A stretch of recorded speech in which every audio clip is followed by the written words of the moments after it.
दोस्तों, YouTube के मेरे इस चैनल में आपका स्वागत है। आज मैं आपको मछली पालन को बढ़ावा देने के लिए भारत सरकार के द्वारा एक जो बहुत ही महत्वाकांक्षी योजना लागू की गई है, जिसका नाम है प्रधानमंत्री मत्स्य संपदा योजना PMMSY, उसके बारे में बताऊंगा। देखिए, मछली पालन का वर्तमान स्थिति ये है कि यह सेक्टर जो है प्रति वर्ष 10.88% की दर से बढ़ रहा है और देश में वर्तमान में मछली का उत्पादन 137.58 लाख टन हो गया है। इसमें से समुद्री क्षेत्र से लगभग 50 लाख टन का उत्पादन है। बाकी जो है वो मीठा पानी से या अंतर्देशीय मछली पालन से प्राप्त हो रहा है। देश से मछली का जो एक्सपोर्ट है, उससे जो हमारी कमाई है वो लगभग 46,589 करोड़ रुपए की होती है प्रति वर्ष। तो इस सेक्टर को आगे बढ़ाने के लिए भारत सरकार कृत संकल्प है और जहाँ भी मछली पालन के जो क्षेत्र हैं उनमें जिस तरह से भी मदद किया जा सकता है, उसके लिए भारत सरकार ने योजना बनाई है। तो चूँकि हमारे अधिकांश भाई जो हैं वो अंतर्देशीय यानी लैंडलॉक्ड जो स्टेट है, जहाँ की समुद्री किनारा नहीं है, वहाँ के हैं, तो मैं इस योजना में उन्हीं मुख्य बातों को इसका चर्चा करूँगा जो कि अंतर्देशीय मछली पालन से जुड़ी हुई हैं। देखिए, मछली पालन में लगभग 2.50 करोड़ लोग जुड़े हुए हैं। इतने लोगों को यह सेक्टर जो है रोज़गार मुहैया करा रहा है और यह जो योजना है वो विभिन्न प्रकार के जल क्षेत्र जैसे कि नदी है, नहर है, चौर है, मन है, जलाशय है, आहर है, तालाब है, उनमें मछली पालन को बढ़ावा देने के लिए किया गया है। यह योजना 2020-21 में लागू किया गया, लॉन्च किया गया और यह 5 वर्षों तक चलेगी, अर्थात 2024-25 में यह समाप्त हो जाएगी। इसका मुख्य उद्देश्य है कि विभिन्न प्रकार से जो वर्तमान में 1 हेक्टेयर जल क्षेत्र में 3 टन का औसत जो मछली उत्पादन हो रहा है, 3000 किलो हो रहा है, उसको बढ़ा करके इस योजना अवधि तक 6000 किलो कर देना है। उसके लिए हो सकता है कि आपको बीज का संचयन का जो बीज का आकार है उसको बढ़ाना पड़े, मछलियों को भोजन देना पड़े, तालाबों में एरेशन की व्यवस्था करनी पड़े, उनके बीमारी से रोकथाम के लिए आपको दवाइयों की व्यवस्था करनी पड़े, उनको दूर पहुंचाने के लिए ट्रांसपोर्टेशन की व्यवस्था करनी पड़े, पैकिंग की व्यवस्था करनी पड़े। तो इन सभी चीज़ों का सूक्ष्म अध्ययन करके इस योजना में उनको सम्मिलित किया गया है और उसके लिए सरकारी सहायता की व्यवस्था की गई है। तो इसमें मुख्य रूप से हम लोग ये देखेंगे कि यह योजना कितने रुपए की है।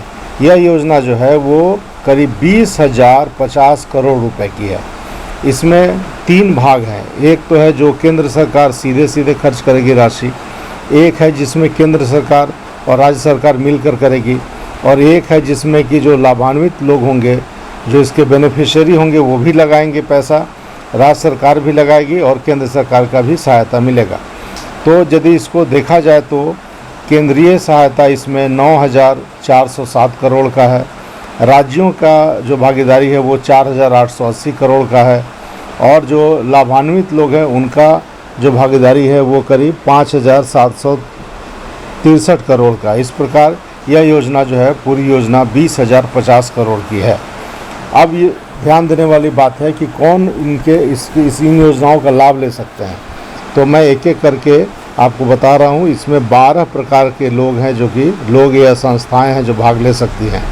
1 नंबर है मछुआरे, दूसरे हैं मत्स्य कृषक, तीसरे हैं मत्स्य कर्मी या मत्स्य विक्रेता, चौथे हैं मात्स्यिकी विकास निगम कॉरपोरेशन जो कई राज्यों में है, कई राज्यों में नहीं है, 5वें हैं स्वयं सहायता समूह या फिर सामूहिक देयता समूह यानी जॉइंट लायबिलिटी ग्रुप JLG जिसको बोलते हैं, 6ठा मात्स्यिकी सहकारी समितियाँ जो कोऑपरेटिव सोसाइटीज हैं वो ले सकती हैं, या फिर जो मात्स्यिकी संघ है या जो फेडरेशन है, कई राज्यों में फेडरेशन बना हुआ है, वे ले सकती हैं। फिर है जो उद्यमी है, जो एंटरप्रेन्योर हैं, या फिर जो निजी प्रतिष्ठान है, प्राइवेट कंपनीज है, वो भी अप्लाई कर सकती हैं। इसके अलावा जो मात्स्यिकी उत्पादकता समूह है, जो FPO है, फार्मर प्रोड्यूसर ऑर्गेनाइजेशन, वे अप्लाई कर सकती हैं। या इसके अलावा फिर अनुसूचित जाति, अनुसूचित जनजाति और महिलाएं वो भी सीधे अप्लाई कर सकती हैं। इसके अलावा जो राज्यों में राज्य मात्स्यिकी विकास बोर्ड बना है, कई राज्यों में अभी गठन नहीं हुआ है, कई राज्यों में हो चुका है, वो भी अप्लाई कर सकते हैं। और केंद्र सरकार या उनकी जो अनुषंगी इकाइयाँ हैं, जैसे कि ICAR की संस्थान है या और भी जो संस्थान है, वो सीधे अप्लाई कर सकती हैं। तो ये बात हो गई कि ये लोग हुए इसके बेनिफिशियरी जो लाभान्वित हो सकते हैं। इस योजना में योजना का लाभ प्राप्त करने के लिए आपको जो कागजात देना होगा उसके बारे में संक्षेप में बताता हूँ कि जो इसका जो DPR बनेगा, डिटेल प्रोजेक्ट रिपोर्ट, जो विस्तृत परियोजना प्रतिवेदन बनेगा, जो आवेदन के साथ आपको देना होगा, उसके लिए आपको चाहिए आवेदक का पिछले 3 वर्षों की वित्तीय स्थिति और उसके कार्य का विवरणी कि वो क्या कर रहे थे, क्या कर रहे हैं। दूसरा है जो प्रोजेक्ट आप देंगे उसके संबंध में स्थानीय मांग और आपूर्ति की क्या स्थिति है, जिससे कि ये पता चले कि यह प्रोजेक्ट जो है वहाँ देना ज़रूरी है या नहीं। तीसरा है उस योजना का उद्देश्य क्या है, ये आपको साफ साफ लिखना होगा। चौथा है कि यदि यह योजना लागू हो जाएगा तो इससे लाभ क्या होगा, या यदि मछली उत्पादन से संबंधित है तो उससे क्या लाभ होगा। पांचवा है आय व्यय की गणना आपको देना होगा, एक्सपेंडिचर और इनकम। छठा है कि यदि पर्यावरण से संबंधित यदि कोई मामला है तो उसके संबंध में प्रतिवेदन देना होगा। सातवां है जो यदि ज़मीन इसमें सम्मिलित है तो ज़मीन के का जो कागजात है, या तो लीज का रजिस्टर्ड लीज हो 7 वर्षों का या 10 वर्षों का, या नहीं तो आपके अपने नाम से ज़मीन हो, उसके बारे में देना होगा। फिर है कि जो आपकी भागीदारी है उसका निवेश का स्रोत क्या है, वो देना होगा। फिर योजना कितने दिनों में पूरा होगा, ये देना होगा। इसके अलावा जिस क्षेत्र में है वहाँ पहले से कोई योजना नहीं चल रही हो, कोई डुप्लीकेशन नहीं हो, ये आपको डिक्लेरेशन देना होगा। फिर योजना का प्राकलन देना होगा और एक प्रेजेंटेशन तैयार करना होगा जो आपको NFDB के समक्ष दिखाना होगा। तो ये सारे जो हैं सो कागजात आपको तैयार करने होंगे योजना का लाभ लेने के लिए। इसके अलावा मैं अब बताऊंगा कि कौन कौन सी योजनाएं हैं और उनका इकाई मूल्य क्या है। ये आप जान लीजिए कि इस योजना में सामान्य जाति के लोगों को आपको 40% अनुदान मिलेगा और अनुसूचित जाति, अनुसूचित जनजाति और महिलाओं को 60% अनुदान मिलेगा।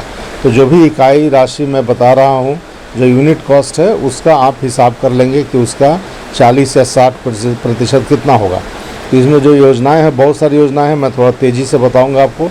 इसमें है हैचरी लगाने के लिए 25 लाख रुपया, स्कैम्पिंग हैचरी लगाने के लिए 50 लाख रुपया, नया रियरिंग तालाब निर्माण करने के लिए 7 लाख रुपया प्रति हेक्टेयर, नया संचयन तालाब निर्माण करने के लिए 7 लाख रुपये प्रति हेक्टेयर, मछली पालन के लिए इनपुट की राशि 4 लाख रुपये प्रति हेक्टेयर, बायोफ्लॉक जो खारे पानी के क्षेत्र में आप लगाएंगे उसके लिए 0.1 हेक्टेयर के लिए 18 लाख रुपया, मीठा पानी में बायोफ्लॉक के लिए 0.1 हेक्टेयर के लिए 14 लाख रुपया, जिसमें 4 लाख रुपया इनपुट का कॉस्ट है। उसके अलावा जलाशयों में बीज संचयन के लिए प्रति हेक्टेयर 1000 बीज के लिए 3 रुपया प्रति बीज आपको मिलेगा। चौर वगैरह या वेटलैंड जिसको बोलते हैं, उसमें बीज संचयन के लिए भी वही दर है, 1000 बीज प्रति हेक्टेयर 3 रुपये की दर से।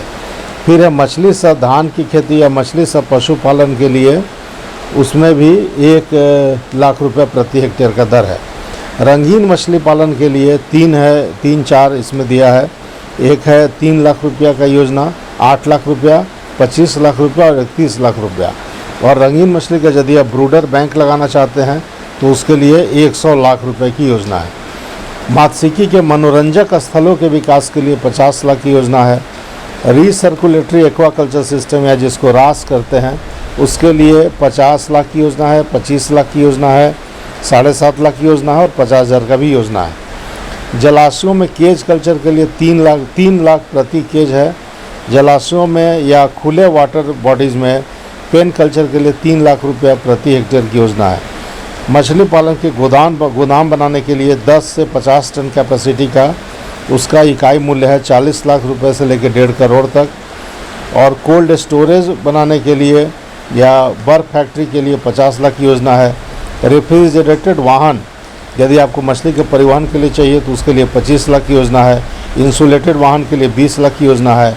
मोटरसाइकिल आइस बॉक्स के साथ उसके लिए 75,000 की योजना है।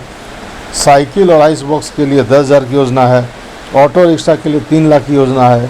जिंदा मछली के परिवहन के लिए 20 लाख की योजना है और फीड मिल के लिए 30 से लेकर के 6.5 करोड़ का 30 लाख से 6.5 करोड़ तक की योजना है, जिसमें रेंज है आपको 2 टन प्रतिदिन से लेकर 100 टन प्रतिदिन।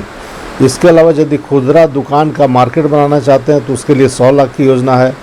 फिश कियोस्क के लिए 10 लाख की योजना है।